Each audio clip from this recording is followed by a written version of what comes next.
when it comes to our relationships with others, maybe your partner, your children, your friends, and they're not on a spiritual path. So I'm just going to offer some guidance with this. And first of all, to say that not everyone is going to get it, what we're doing here. And in fact, I would always err on the side of not saying what it is that you can say you're going to meditate, you're going on a retreat, you're doing your live, but don't get into trying to describe it to people, because it's not going to make sense and it's going to create a lot of frustration for you. It's not our job to make people understand why we're meditating, what it is that we're doing on these classes. It just doesn't come out in the right way. I have tried millions of times and it just doesn't come out in the right way. And what I have found, what I think is the most helpful, is to say to someone like, well, why do you go on and do those lives? Why are you doing that retreat? Why are you meditating? Why are you leaving the party early to go meditate? Or all these things. And you say, because it makes me less stressed and it makes me a little happier. It's true, right? It's true. It makes me less stressed and it makes me a little bit happier. And I think that just puts people can relate to that and go, oh yeah, like who doesn't want that? But when we start talking about awakening and the separate self and the ego, people just glaze over and they're like, I don't know what she's talking about. That sounds crazy. So don't try and explain it to people. Just, it makes me less stressed. It makes me a little bit happier. And then also just to keep in mind, particularly people, close friends, partners, they can feel a little threatened by this. And they can feel a little bit worried that you're moving away from them. And so you want to make sure that you are addressing this with compassion, and that that your path isn't creating a wedge between you and your partner. And ideally, the path should be helping your relationships. Even though I ultimately did leave my partner when I decided, particularly when I went to the monastery, of course, I definitely wasn't allowed to bring him with me. We are so close. We are so close. And it took a year before I actually went to the monastery, but when I first told him this is what I wanted to do.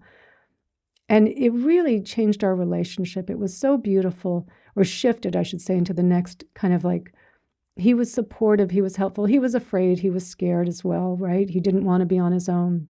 And he has a beautiful, loving relationship now, and I'm so happy for him, because that's what he wants. And I wanted him to have a loving relationship, but he wasn't my priority anymore. My spiritual path was, and it wasn't right for him. And so, but I would say that it didn't alienate us. In fact, I would say it brought us closer in a different way. We were so close, such good friends. And I care for him, he cares for me, and we do help each other out in ways as well that we can. So our path should really be helping us to navigate our relationships with kindness, with care, with compassion. And it's not for them to be on the path.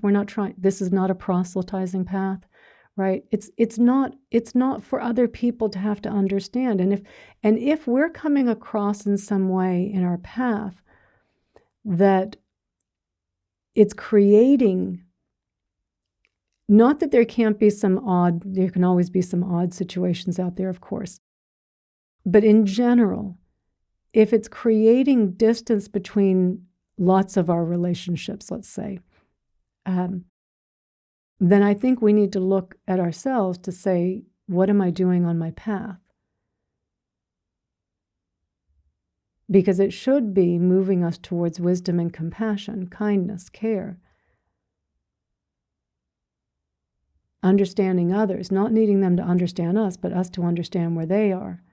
And so if it's not doing that, we need to really look at ourselves and understand, has my ego taken over my spiritual practice? Don't ever underestimate your ego to hijack your spiritual practice. It will do it so fast you won't know what happened. So we need to really be mindful of that, to be careful with that. So If you're in a relationship like your partners or, again, your kids at home, and you have said to them, like maybe for the next little mini retreat we do, and we'll probably do one, maybe we'll do one in February, and you say, hey, I'm going to do this half-day mini retreat on Insight Timer, so I'm gonna kind of be off on my own for 4.5 hours. But when I'm done, let's go do something you want to do. If it's your kids, let's go to the park, let's go to the beach. If it's your wife, or your husband, let's go get a great lunch afterwards. Let's go to a great dinner afterwards. Because if you are in a relationship and you do want to make sure that it's balanced, right? So then they can understand, yeah, okay, you go do what you need to do because it reduces your stress and it makes you happier. So that should be a benefit for them. And then we're going to go do something for you, for us, right? So that we're really coming at this from a place of wisdom and compassion, understanding the fears that other people have when we're doing this, when we're kind of breaking off from the herd. So we don't want to make this sound, we don't want to start bringing in all this new language of samsara and dukkha and chasing and resisting and craving and clinging and attachment, right? Because it doesn't make sense. If you're not interested in this, it doesn't make sense.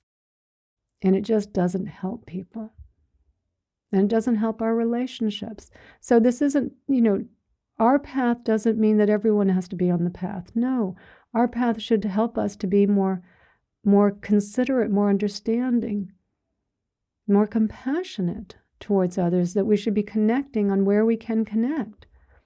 The fact that we are an interdependent, interconnected being. And that compassion is the string, right, that does bind us.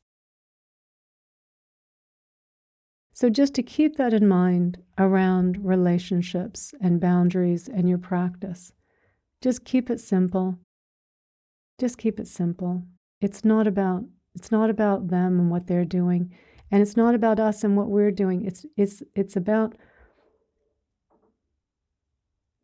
becoming a kinder, wiser, more compassionate person. And I know some people will say on the spiritual path it's not about becoming kinder, that some people will just stay the way they are. And there is a little bit of truth in that, but I generally find it should be making us a little bit, or at the very least, more compassionate.